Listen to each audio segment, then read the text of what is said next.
Baik, bismillahirrahmanirrahim. Assalamualaikum warahmatullahi wabarakatuh. Pertama-tama kami DPP FPI mengucapkan innalillahi wa inna ilaihi rajiun atas wafatnya, atas syahidnya 6 orang laskar kami yang sedang dalam tugas pengawalan kepada pimpinan kami, yaitu Imam Besar Habib Rizik Syihab. Semoga ke-6 laskar tersebut diterima syahidnya. Yang kedua, kami sampaikan alhamdulillah Imam Besar kami bersama keluarga dan cucunya alhamdulillah dalam keadaan sehat. Amin. Ya. Dan saat ini sedang dalam pemulihan sebetulnya. Jadi saya di samping kanan saya perkenalkan dulu adalah Kiai Haji Sobri Lubis, adalah Ketua Umum DPP FPI. Di belakangnya adalah Panglima Laskar Pembela Islam Ustadz Maman Suryadi. Di belakang saya Wakil Panglima Laskar Pembela Islam Ustadz Yordan, dan ada pengurus FPI di belakang kita. Jadi pertama-tama saya mau sampaikan bahwa kami sebelum ada pengumuman dari pihak Polda, yang tadi itu pun kita dapatnya dari televisi, sebelum kita mendengarkan pernyataan dari pihak Polda, itu kita masih menganggap keenamnya dalam status hilang. Makanya pernyataan kita yang pertama keluar itu adalah pernyataan statusnya masih dalam keadaan hilang, kita sebutkan. Karena itu pernyataan dibuat pagi hari, ya, sebelum kita mendengar kabar bahwa keenamnya sudah syahid.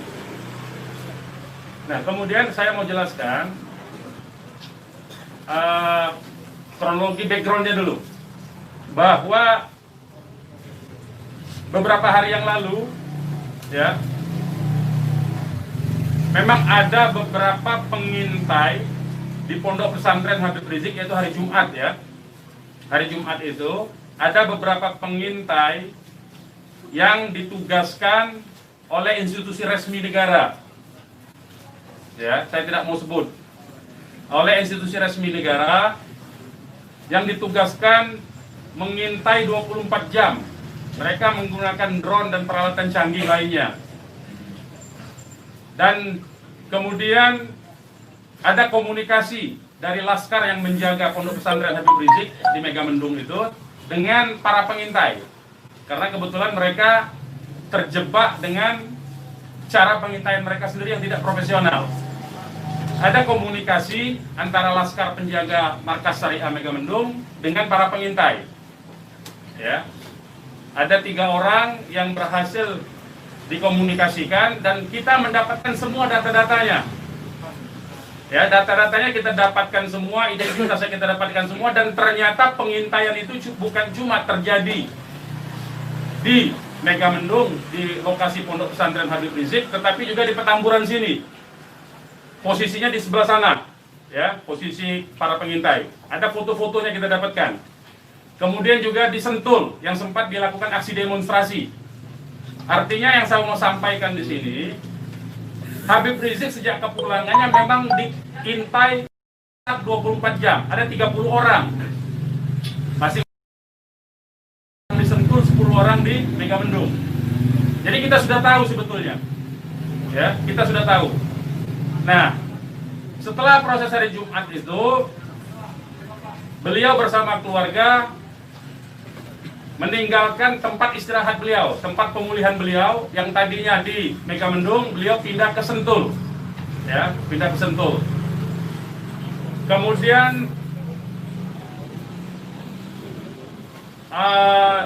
Ahad, ya, malam, yaitu hari Minggu pukul 22.30, artinya lebih sekitar setengah 11-an, ya, setengah 11 sampai jam 11 malam. Beliau meninggalkan lokasi dari Sentul untuk menuju ke tempat pengajian keluarga inti. Saya mau sebutkan, pengajian subuh, ya, pengajian subuh keluarga inti. Jadi tidak melibatkan pihak mana-mana pun juga. Dengan 4 mobil keluarga. Di dalam mobil ada istri beliau, ada anak dan ada menantu. Artinya ada perempuan di dalam mobil itu. Dan ada cucu beliau. 2 orang masih bayi, 3 orang balita. Ya. Jadi di rombongan Habib Rizik itu ada balita, ada bayi dan masih belum 1 tahun dan ada balita. Itu yang saya mau tegaskan. Jadi ini adalah perjalanan keluarga biasa. Beliau mau melakukan pengajian keluarga saja, karena biasa pengajian subuh keluarga. Ya. Nah, di dalam perjalanannya lebih kurang pukul 12.30, artinya setengah 1 malam, rombongan beliau dengan dikawal. Beliau menggunakan keluarga menggunakan 4 kendaraan roda 4 dan dikawal oleh 4 mobil juga oleh laskar. Ya. Nah, di dalam perjalanan ada orang yang menguntit sejak dari keluarnya beliau dari Sentul itu. Ya. Terus dikuntit dan akhirnya para penguntit ini berusaha memotong, entah apa tujuannya. Kita sebut karena kita tidak tahu apakah dia petugas resmi atau bukan, karena dia tidak berseragam, ya. Harus disebut tidak berseragam. Ini orang-orang tidak berseragam. Berusaha memotong rombongan, ya, dan menyetop kendaraan. Nah, para pengawal tentu saja bereaksi untuk melindungi, ya, untuk melindungi Imam Besar Habib Rizik Syihab. Itu reaksi normal, karena memang mereka bertugas untuk mengawal. Reaksi normal. Yang patut diberitahukan kepada teman-teman pers semua, bahwa fitnah besar kalau laskar kita disebut membawa senjata api dan tembak-menembak. Fitnah itu. Laskar kami tidak pernah dibekali dengan senjata api. Kami terbiasa tangan kosong. Kami bukan pengecut. Jadi fitnah. Dan ini fitnah luar biasa, pemutarbalikan fakta dengan menyebutkan bahwa laskar yang lebih dahulu menyerang dan melakukan penembakan. Kalau betul itu coba dicek senjata apinya, nomor register senjata apinya, pelurunya itu semua tercatat. Cek saja, silakan dicek. Pasti bukan punya kami, karena kami tidak punya akses terhadap senjata api dan tidak mungkin membeli dari pasar gelap. Ya, jadi bohong sama sekali. Apalagi di FPI, di kartu anggota FPI dan kartu anggota LPI disebutkan bahwa setiap anggota FPI dilarang membawa senjata tajam, senjata api, bahkan dan bahan peledak. Itu dilarang, di kartu anggota kita punya. Ya. Nah, jadi upaya-upaya memfitnah, memutarbalikkan fakta, hentikanlah. Ya. Hentikanlah. Nah, kemudian kejadiannya, ya, kenapa kami menyatakan laskar kami dalam keadaan hilang? Karena memang kami belum tahu keberadaannya di mana. Itu membuktikan bahwa mereka dibunuh dan dibantai, saudara-saudara. Ya.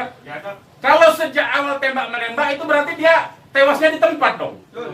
Tewas di tempat pasti banyak. Semalam saya sendiri sampai jam 3 sudah ngecek dengan teman-teman yang di lapangan, tidak ada jenazah di situ, tidak ada keramaian di situ. Yang ada justru petugas aparat setempat yang ada di lokasi yang diperkirakan di sekitar pintu tol Karawang Timur.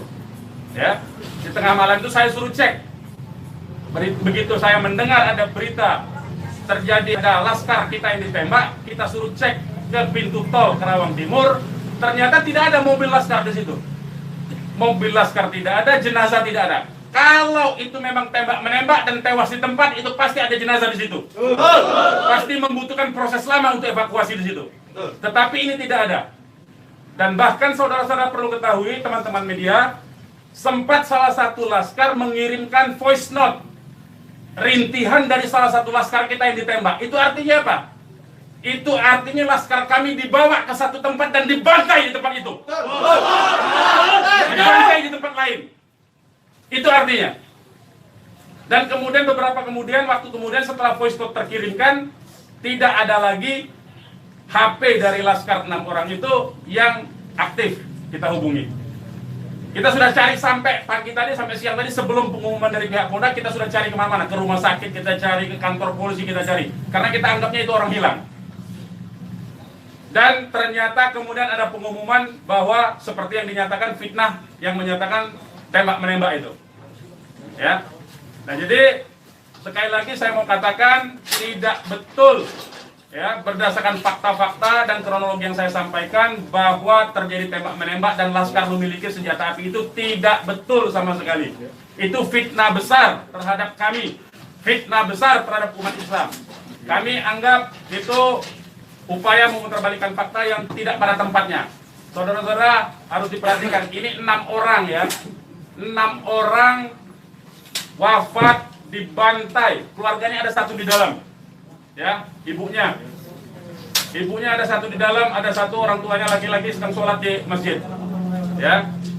Ini anak-anak kita tahu persis, anak-anak ini hanya bentuk kecintaannya mengawal pimpinan kami, imam besar, hanya bentuk pengabdian, tidak memiliki agenda apapun, tidak memiliki senjata api, tidak memiliki bahan peledak, dan segala macam bentuk senjata lainnya. Dari kami, saya kira itu. Ketua Umum silakan kalau ada yang mau menyampaikan. Silakan. Bang, ya. Untuk pengecekan CCTV di lokasi sudah dipinta? Belum kita lakukan, karena kita ini masih sibuk sampai dengan siang tadi sebelum ada pengumuman dari pihak Polda, kita masih sibuk memastikan keberadaan 6 orang tersebut.